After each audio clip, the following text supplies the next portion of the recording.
Unidentified flying objects, UFOs. They appear as sleek metallic discs in daylight skies or mysterious shapes that illuminate the night.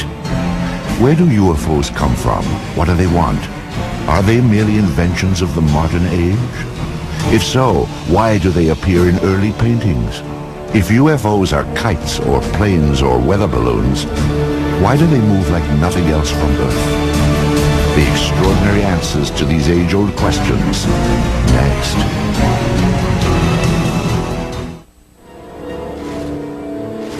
UFOs are now hauntingly familiar. They have shared our skies for an uneasy 50 years. Eyewitness accounts testify to their breathtaking speed, unparalleled maneuverability, and uncanny silence. They are different than any aircraft made here on Earth. These stealthy visitors are called UFOs, unidentified flying objects. They have shown up unexpectedly in photographs taken all across the globe. Yet if we turn back the pages of history, there are intriguing hints that UFOs have been with us all along. Perhaps even as far back as 12,000 years ago, when our ancestors found shelter in the darkness of caves. The walls of these primitive dwellings were often painted with figures of hunters and the animals they hoped to snare. Recently, other images have come to light. These tracings were made from caves in France and Spain, and they show pictures not ordinarily associated with hunting. Their shapes are very peculiar because they do oftentimes look like UFOs and saucers. And I'm not saying that they are UFOs or that they do represent craft of any type, only that they have a similarity to what we now perceive as maybe craft from another planet as UFOs. And one wonders where the cave people were getting the impetus for putting these on their walls. Obviously, putting paintings on cave walls was a laborious process, and you would only put down the most important things of your daily life. And here these objects appear not once, not twice, but fairly numerous times on the cave walls. The advance of civilization brought us out of caves and into cities. Some 4,000 years ago, scribes recorded what sounds like the sighting of UFOs during the reign of a pharaoh named Thutmose III. In the year 22 of the third month of the winter, a circle of fire appeared in the sky. After some days it became more numerous and shone with the brightness of the sun, extending to the very limits of the heavens. Royal Records of Thutmose III, 1480 BC. A millennium later, young Alexander the Great conquered his way across the known world. In 332 BC, he laid siege to the Phoenician city of Tyre, and accounts from both sides report that shield-shaped silver objects appeared in the sky. One supposedly sent down a beam of light that destroyed the city walls. Even the Bible itself contains passages that some say refer to alien spacecraft.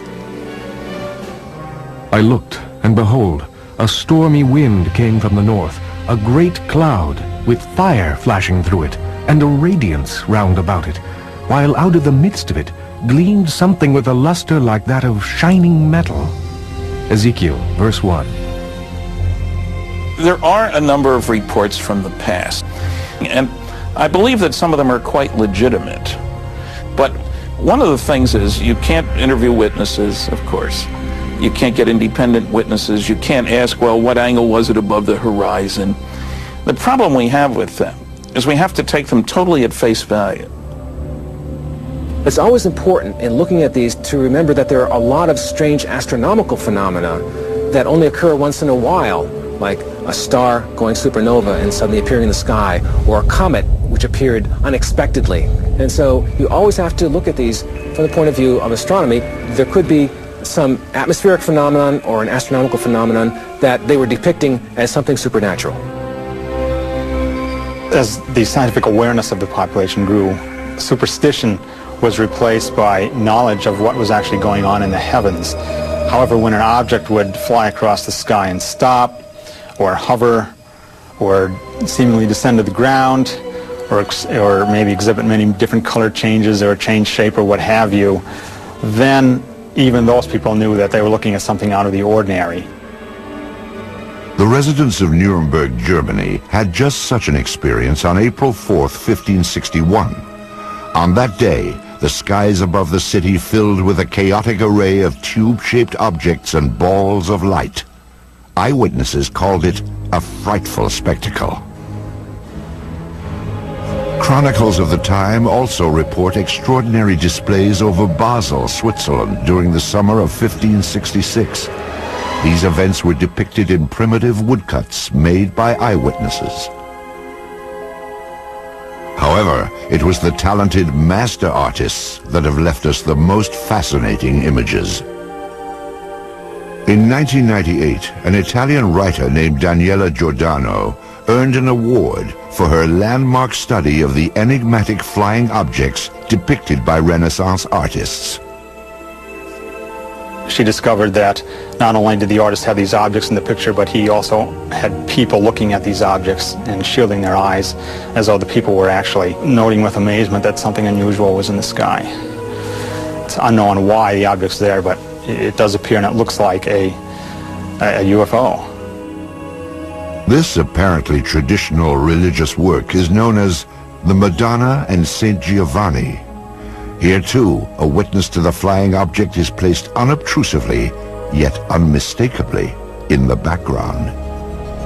And it's very obvious that this person's attention is directed to the flying object.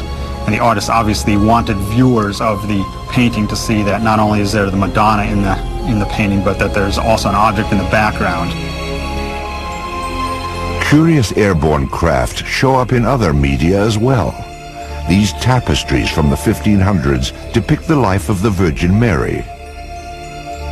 Lurking in the background is the familiar shape of a 1950s-style UFO.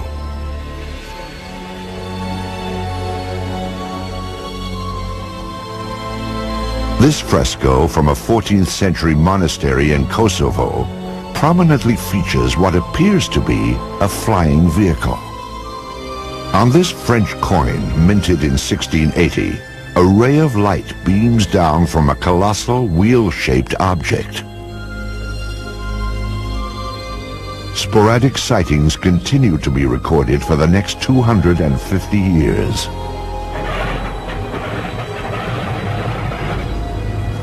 In the 1940s, World War II pilots joined the long list of UFO eyewitnesses. Some of these pilots would later come forward to tell their stories as interest in UFOs increased after the war. Pilots on all sides of the conflict, the Axis and the Allied pilots, reported strange objects, sometimes flying off the wingtips of their airplanes, and seemingly exhibit intelligent maneuvering. If you tried to fly the airplane toward it, the object would fly along with you and just keeping off the wing, or dive down or fly above. You couldn't catch up with it. I talked to a pilot of a B-24 bomber during World War II, and he said one circled around their airplane. Round, smooth, sleek. They all expected to die instantly because this must be a new German secret weapon that was going to shoot them down. We sure don't have anything that looks like that and flies like that. I have one account where they actually fired at it and they seemingly went through it. They didn't damage the object at all. Allied pilots thought they were secret weapons of the Germans. Germans thought they were secret weapons of the Allies, England and America, and they were even seen in the Pacific theater. However, after the war, it became clear that neither the Allies nor the Axis had produced these super aircraft. Someone else had. And they did exhibit maneuvering that, again, was much like the types of objects that were seen immediately after the war ended and called flying saucers at that time. Many believe that in July of 1947, near the top-secret airbase at Roswell, New Mexico, the United States military finally got a close-up look at these mysterious spacecraft. The Army Air Forces has announced that a flying disc has been found and is now in the possession of the Army.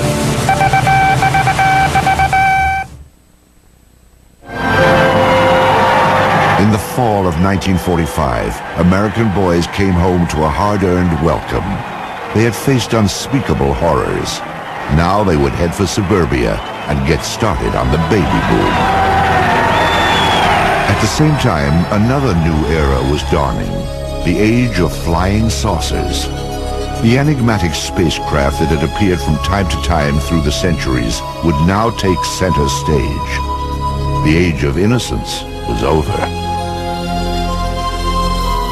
The wave of modern UFO sightings began simply, with no photos, no radar returns, and no physical evidence. Just a story told by one man at the right time in history. Kenneth Arnold was a 32-year-old successful businessman on the summer day that his sighting took place. He sold firefighting equipment and flew his own light plane. On Tuesday, June 24th, 1947, Arnold was flying toward Mount Rainier above the Cascade Mountains of Washington State. The air was smooth and clear as he reached 9,200 feet and noticed a bright flash. To the left and north of Mount Rainier, Arnold saw what he described as 9 unusual aircraft flying at over 1,200 miles per hour. As they passed the mountain, the objects were outlined against the snow.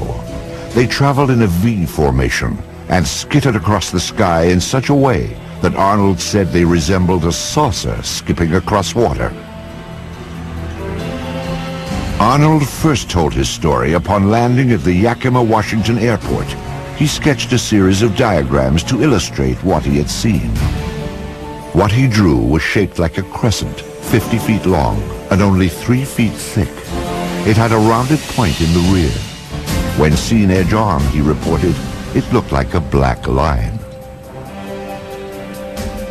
It wasn't long before the story of Arnold's sighting startled the world. The newspapers quickly coined a name for Arnold's skipping discs.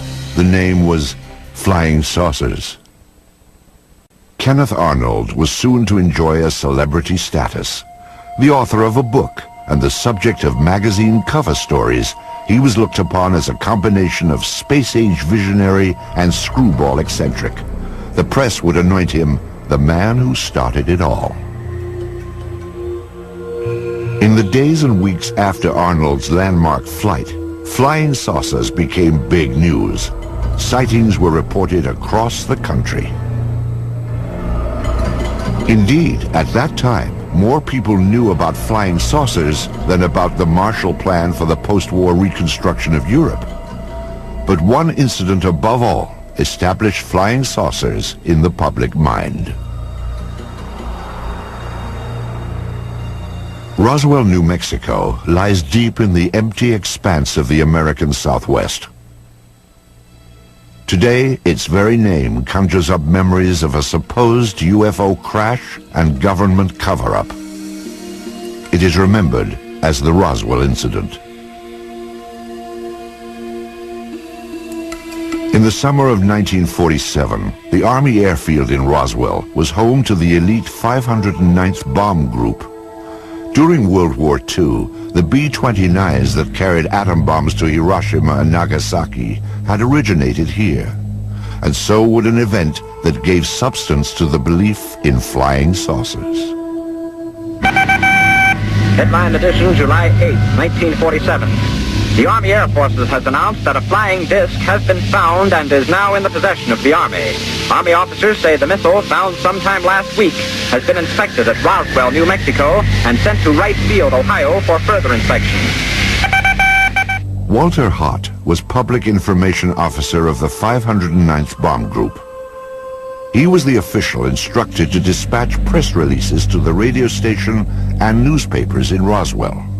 The story fed the imagination of the country, but has been the source of controversy ever since. The press release that I received stated that we had in our possession parts of a crashed flying disc. The material was found on a ranch north of Roswell. Then the story abruptly changed. General Roger Ramey took command of the Roswell situation and issued a new statement. It wasn't a flying disc after all. To me, I think it was one of the slickest cover-ups by admitting that we had the material, and then a higher authority says, no, you don't. Flying saucer or weather balloon? Both Air Force stories couldn't be true. One fact was undisputed. Something had crashed at Roswell. A rancher named Mac Brazel discovered the metallic debris in this isolated rangeland outside of town.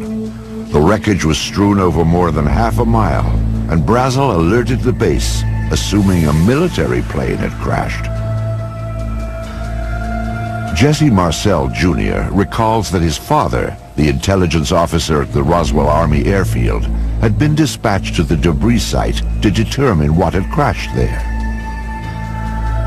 The night that my dad came home, he was very excited. He woke my mother and myself up and said he wanted to show us something very strange. And as I recall, he said this was parts of a flying saucer. I was 11, almost 12 at the time, and I had seen pieces of an airplane and weather balloons and things like that, but this was not like anything that I'd ever seen before. And the most intriguing portion of the debris that I recall seeing was what appeared to be I-beams. When I looked at this with the light reflecting on it, I noticed what appeared to be some symbols or writing along the inner surface of this I-beam. And the implication was this was something that came from some other planetary system. Author Kevin Randall researched the Roswell incident and learned more about the debris Major Marcel had collected. You have something called metal foil, been described by various people as like tin foil or lead foil. You wad it up into a ball, you drop it on the table, it unfolds itself and there's no sign of a crease. Randall interviewed some people who say they actually handled the mysterious wreckage back in 1947. It was all wadded up when he dropped it, and when he dropped it on the table and it hit the table, it spread out just like it was water. And so they all started holding it and playing with it, and they were trying to cut it with their knives, and they tried to burn it with their lighters, and they couldn't do any damage to it at all. There were also rumors of a second crash site, with even more stunning discoveries. Frankie Rowe's father said that the fire department was called to the scene. There he had observed nothing less than actual extraterrestrial beings. They'd gotten a call on what they thought was a plane crash about 30 miles north of Roswell. And when they got out there, it was not an airplane. He said it was a flying saucer that had crashed. And there were little, what he called little people. And he said one of them was still alive. That there were two that were covered up laying on the ground. And he said they had been covered up, it looked like with body bags. And the one that was walking around there didn't appear to be hurt. Through his research, Kevin Randall has established what he believes happened next. According to a number of the eyewitnesses, the craft and the bodies were taken to Hangar 84 at the Roswell Army Airfield, where they were held for a period of time before the various flights were initiated and sent out of Roswell. Randall believes that crates containing the alien bodies and flying saucer wreckage were shipped out of the heavily guarded Hangar 84, never to be seen again. When the Air Force produced one meager weather balloon at the Roswell crash debris, many concluded it was part of a cover-up. In the 50s, there was the belief that the U.S. Air Force had proof of some sort that these were alien spaceships and was covering it up to prevent panic. There obviously was a cover-up of this accident, because years later my dad said he was actually part of the cover-up because he went along with the weather balloon story. Indeed, according to Marcel, his father revealed that he had been ordered to pose with wreckage from a weather balloon. My dad explained to my mother that this was a non-event. Don't even discuss it with your friends. Don't talk about it. I was a true Air Force brat. I believed in following the orders, you know. He didn't want me to talk about it, so we did not talk about it. These people were visited by military authorities. They were told to keep quiet. Frankie Rowe recalls such a visit from a man in a uniform. He started getting louder and he kept saying, "Don't you understand? You did not see anything." And he had a nightstick type of thing with him that was kind of hanging on his belt. And he took that out and he got very loud and he started talking, and every time he would make a point, he would hit his hand with the nightstick. So he would say, "You didn't see anything, you were not there." And he said, "If you ever say one word about this the rest of your life, we will split up this family. If that's not enough," he said, "you know, this is a big desert out here. We can take you out in the desert." And he said, "No one will ever find your bodies." If this disturbing account is true, it can only be described as a death threat, a warning to remain silent about the Roswell incident. What was so vital to protect? In January of 1948, the Air Force would launch an investigation into the escalating flood of UFO reports.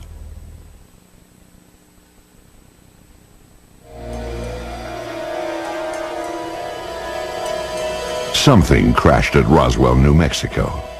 But whether the object that fell from the sky in July of 1947 originated here on Earth or somewhere in outer space has been hotly debated for more than a half-century. Perhaps it truly was a weather balloon, as the Air Force insists. If so, that would deflate one of the seminal events in the history of UFOs. However, if the object was in fact extraterrestrial, the issue then becomes, what business did it have at Roswell? At the time of the Roswell crash, New Mexico was host to the most advanced military and scientific experiments on the face of the planet. In fact, the Roswell area was the only place in the world where testing of cutting-edge radar, rockets, and nuclear weapons could all be found. Perhaps these lurking UFOs had become a threat to national security. The Air Force quietly began investigating the rash of post-war sightings in January of 1948. This inquiry was codenamed Project Sign, and by October, it would reach a truly stunning conclusion. Project Sign wrote a final report called The Estimate of the Situation, which concluded that UFOs were interplanetary vehicles. You can imagine that this didn't go over well at the Pentagon. The government could not have the idea of UFOs as interplanetary spacecraft coming out when they've been trying to cover up the Roswell crash. It went all the way to the Chief of Staff of the Air Force, who said, "I don't find this document particularly persuasive." He batted it back down and fired practically everybody in Project Sign. The people who were left at Project Sign could read the handwriting on the wall. If you said they were extraterrestrial, you lost your job. Your career was over. After the purge, the inquiry was revamped as Project Grudge, a name that may have suggested a certain skepticism. An Air Force insider actually characterized Project Grudge as the dark ages of UFO investigation.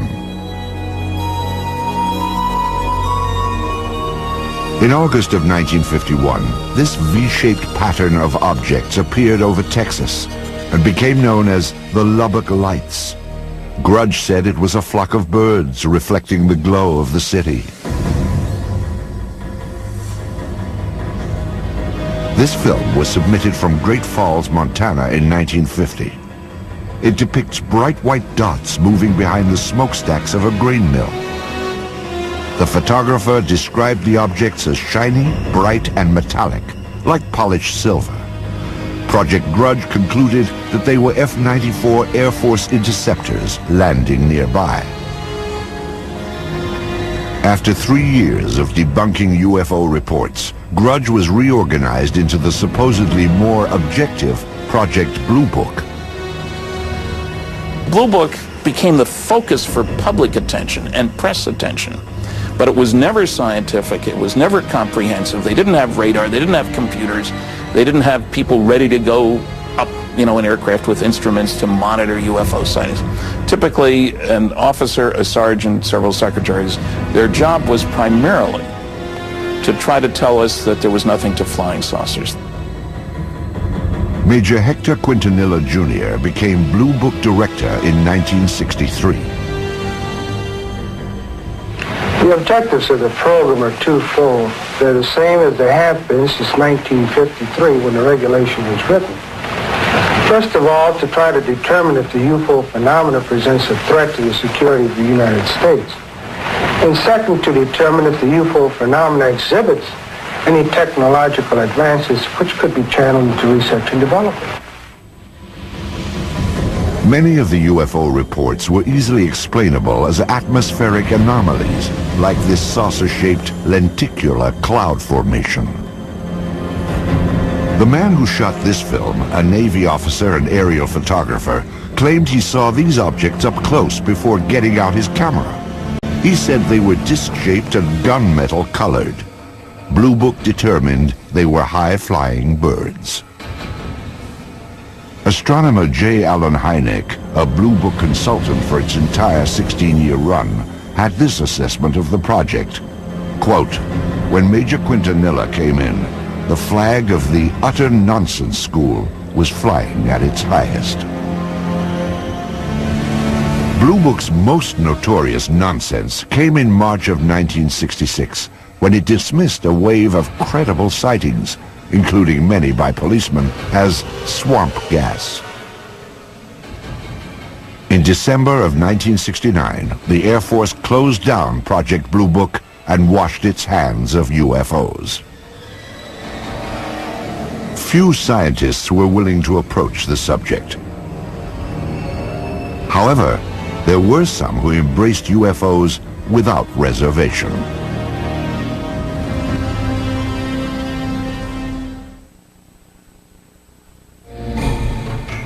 During the 1950s, the Air Force stood by its finding in the Roswell case. The crash was nothing more than a weather balloon.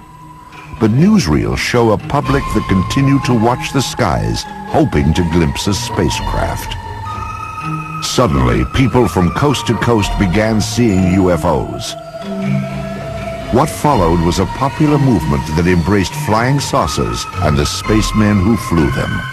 Ready or not, the flying saucers were coming. Within a matter of several days, I will myself make what might be called a flying saucer, although I don't choose to call it that because it may not respond to our controls. To the vast majority of the people in the late 40s and 1950s, flying saucers were a terrific novelty. And there was a great deal of popular fascination. There were cheesy science fiction films based on the idea that Martians were invading the Earth in flying saucers. Popular magazines printed on pulp paper would hit the newsstands in time to cash in on the trend and expand it to legendary proportions.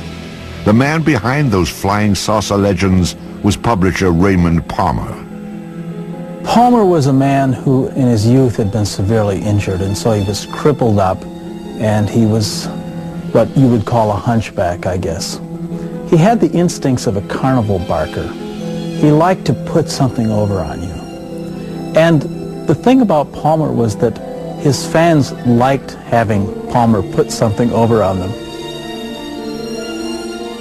It was Palmer's Fate magazine, later called Flying Saucers magazine, which helped spread the idea of UFOs in the 1950s. Spacecraft from around the universe played across these colorful pages. It was here that the UFO was finally identified. Now, everyone knew they were spaceships from other worlds. What followed was a craze in the 1950s known as the contactee movement. Contactees were people who said that they had made contact with space people. I was aboard a flying saucer in the Nevada desert on 11 different occasions. I was taken into this monstrous saucer by one of the men and confronted with a lady captain. Beautiful complexion, beautiful appearing woman, and they're peaceful people. They mean no harm to us. They come down here to investigate what's going on Earth, and they certainly convinced me that they're peaceful, and they come from another planet they call Clarion. They told me there was life on Mars and that there were life on other planets as well, and all planets except Earth had interplanetary means of travel. The man credited with starting the contactee movement was a Polish immigrant and self-styled philosopher named George Adamski. In his book, Flying Saucers Have Landed, Adamski claimed that in 1952 he had been aboard an alien spacecraft. I was picked up on a desert, in California desert, and I was taken to the mothership and they were flown around, not too close to the moon, but with instruments, similar, you might say, except it wasn't a camera, it was regularly sort of a telescopic instruments that we were able to see what was on the moon on the other side of it, see? Adamski's book detailed his meeting with a man from Venus called Orthon. There were also photographs of the spaceship he supposedly flew in. Adamski's books also reflected the political climate of the 1950s, like growing concerns about the arms race between the United States and the Soviet Union. When Orthon departed, he would leave behind these enigmatic footprints. Adamski said they contained a message urging an end to nuclear testing on Earth. In a similar vein, other contactees spoke of aliens from utopian planets who wanted to prevent all-out nuclear war. Best of all, these aliens looked just like us. I have a picture here of the gentleman who escorted me through the craft, and I would like to show it and describe it. This gentleman, he appeared almost as I am, except that he was about 5 feet 10 inches tall, weighing about 150 to 155 pounds, and they all appeared about that same size, including the lady. George Adamski would publish 2 more volumes on his contacts with beautiful space people from Saturn and Mars. He even had opportunity to take home movies of the scout ships that transported him, guided by robot pilots from Venus.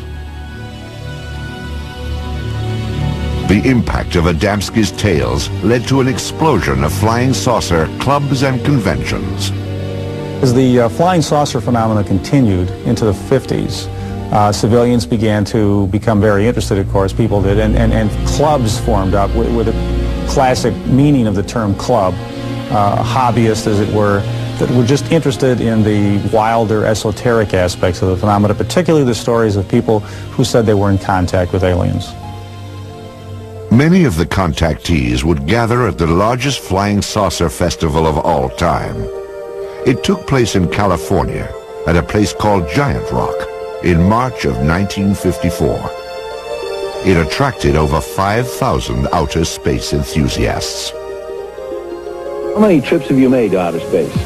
Well, I'd say 350 or a few more. When was the last one? Well, first part of June. And who did you go with? Well, people from Jupiter. I have made telepathic contact for the past 8 years with many space people from many areas of space, both inside and outside of the solar system. Lectures were given from the Giant Rock, and stalls were set up to sell books, photos, and space-age souvenirs. Most importantly, conventions like this gave the contactees a place to exchange ideas, rumors, and reports. But I do believe what I see. And I am one of those who was inside a flying saucer. I seem to become one with the entire universe. Everything in the universe seemed to be contracted down to one small dot. What were their clothes like? The woman had a radiant red box-pleated skirt and a black velvet appearing blouse and a black and red tam or beret, and the men had clothes very similar to our Greyhound bus drivers. Contactees also described the alien spacecraft they had seen in astonishing detail. On July the 12th, I took a trip in a flying saucer, which I am pointing right here. The saucer was well equipped with rooms, bedrooms, bathroom, toilets, and this saucer, I went up into Mars, over the moon, Venus, Clarion, and Orion. When I say Orion, I do not mean Orion. It is a planet outside of our galaxy. Also popular among contactees was a belief that startling evidence was about to be revealed. We are going to see more and more of these visitors from space, and that before too long, the evidence will be incontrovertible, that you will have on your TV screens and on your movie screens concrete evidence that the ships are here and that they are real and they're not fantastic things which have been cooked up to make a movie. The contactee wave of the 1950s was a light-hearted sideshow to the UFO phenomenon. However, during this same period, photographs began to surface that suggested UFOs were no joke and had to be taken seriously.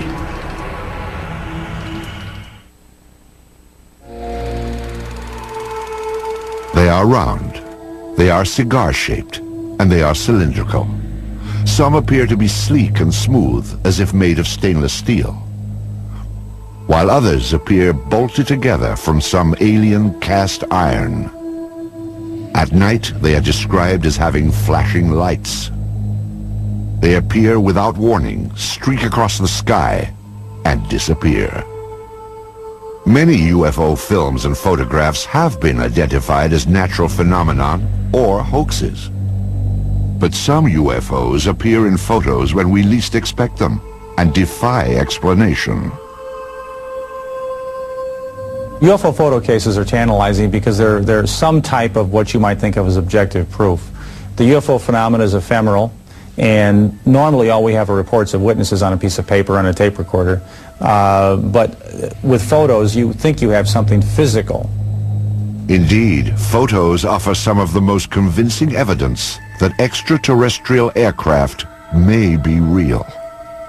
This series of photos remains among the most compelling examples of what ufologists call a daylight disk. The photographs were taken on July 29, 1952 by George Stock, outside of his lawnmower shop in Passaic, New Jersey. Stock reported that as he was working outside at 4:30 p.m., he looked up to see something unusual flying overhead. Using an inexpensive box reflex camera, he snapped pictures of what he described as a disc-shaped object with a metallic bottom. It hovered momentarily, then accelerated and flew away.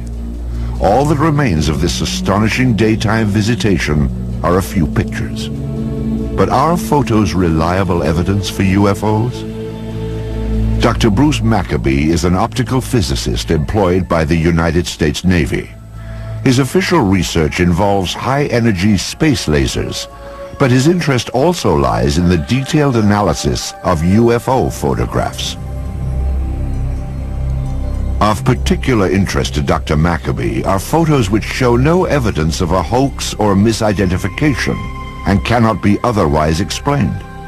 One such case began at a farm in rural Oregon in 1950. These are two photos taken by a farmer and his wife in 1950 in McMinnville, Oregon. Here's the first photo and here's the second, and we'll get a little bit of a blow-up on these.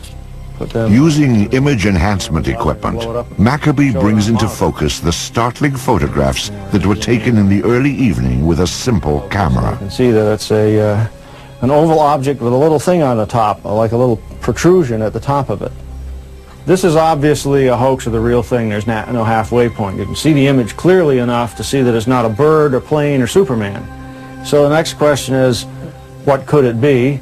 And if we go back over here, we can see that there are electrical wires right up above the object, looking again at the blow-up. And now the question is there any evidence of a suspension underneath the wires? A contrast-enhanced version of the Oregon photo reveals minute scratches that Maccabee must distinguish from a string or line that might have been attached to the object to suspend it for a hoax. No one has found any evidence of a line going up above the object. There is a possibility that this thing might have been thrown and photographed, except that the image is not blurred by motion. Agents of the Air Force and FBI questioned the couple who took this picture, and authorities later confiscated a copy held by the local newspaper. No one has yet explained why. This photograph is another of the more credible UFO pictures ever taken. It was snapped in Brazil by a government survey team in 1958. A Brazilian naval photographer on a ship was there with the rest of the men when they saw an object shaped like Saturn, in other words, an object with a ring around it, flying toward an island that they were near, Trinidad Island, flying around the island and then taking off in the distance. And he snapped 4 or 5 or so or more photos of the object with literally dozens and dozens of witnesses.